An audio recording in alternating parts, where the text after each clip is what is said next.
Are you running? Yes. While looking at me? Yes. Like that? Yes.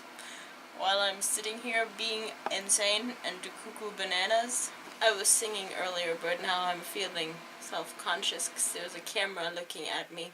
Hello, we are Annie and Konstantin. and you're watching another episode of Updates! Crowdfunding Madness Edition, the 15th. I don't remember a life before crowdfunding, really. Is there a life after crowdfunding? I hope so, I very much hope so. So there's like less than a week to go.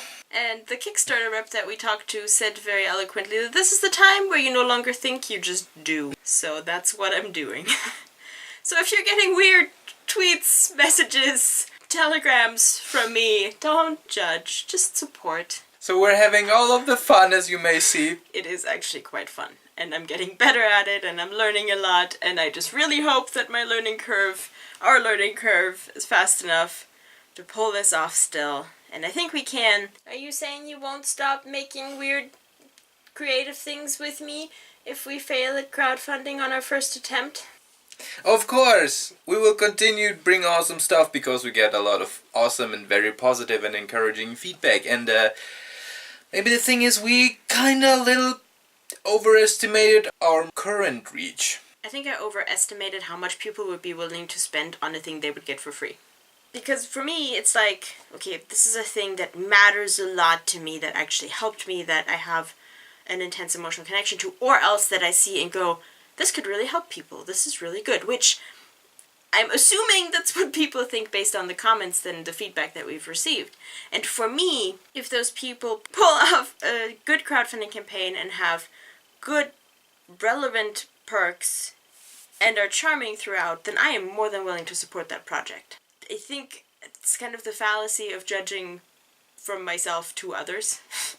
Again, which is fine also because I lived through several years where the idea of, buying groceries for tomorrow was terrifying. So I would have very much liked and appreciated a free thing and not been willing or able to contribute to it. So I don't really mind people not contributing. And I'm really, really excited about everyone who shares, and I'm really, really excited about everyone who contributes and shares and keeps telling me nice things about what I'm doing and how I should keep doing it. But crowdfunding is hard. It's very much opening up your soul to the world and going, hi, this is what I think is good. Do you think this is good too?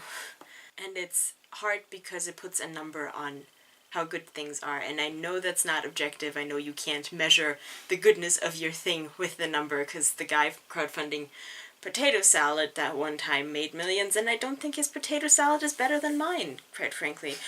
But 65,000. Fine, I still don't think that his potato salad was 65. How do you even... Oh, because you wrote a thesis on this shit. Yes, but it's hard because it puts a number on it and it puts a percentage on it, and it's like 21% worth what you think.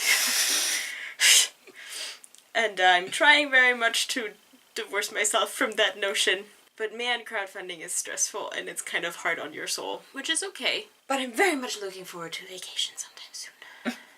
Epiphanies, epiphanies, epiphanies, epiphanies.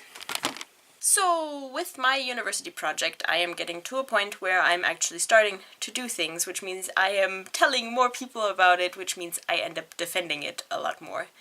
And the immediate response that I get when I talk about, social art and looking into the motivations of artists or people who make creative things, the first thing that people ask is, well, what is that good for? What's the value? Like, how can I sell this? Who gets money from this? And I've tried a lot over the past weeks and months to come up with something to say, like, well, businesses can use what I learn as strategies for marketing good things to an audience of good people who care about the same things, and that's probably true, but that's not why I'm doing this. I'm doing this because I find art fascinating, and I find people who make creative things fascinating, and I find psychology fascinating and what gets us to do the things that we're doing.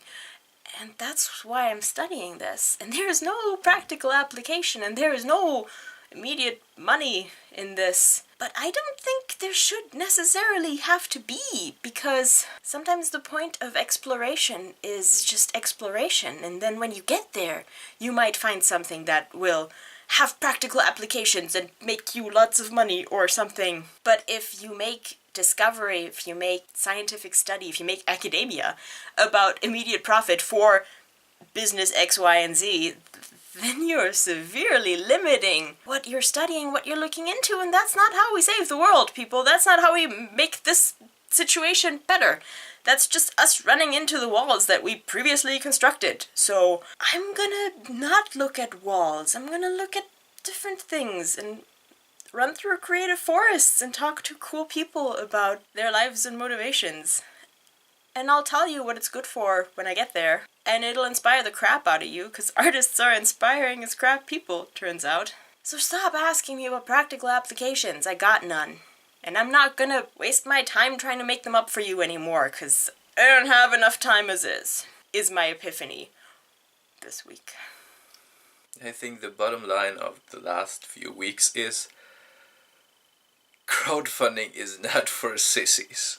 And in connection to that, I've been thinking about ups and downs and crunch time and stuff like that. It's like a sinus wave of, you being on top of things, and then you have to work hard and struggle, and then you being on top of things again. And it seems like it's not only that the amplitude is subdued to change, because in your day-to-day life it's like mostly small ups and downs, and then there are times of greater triumph and greater struggle, but the frequency is also subdued to change. Because right now, for me at least, it feels like it's a constant up and down. And it feels like, especially in the last weeks, the frequency got like... And I'm really not sure if this awareness helps me. Because when you are in a stressful situation, it only helps a little knowing that it's a stressful situation that will go over. Because even though you know that rationally, your body doesn't care. Your body is stressed out and your body is bombarding you with adrenaline, and when that's gone, you're just freaking exhausted. So I think my epiphany is simply sometimes you just gotta blow through, and after that, when everything is said and done, then take time to look back and see the things you have blowed over.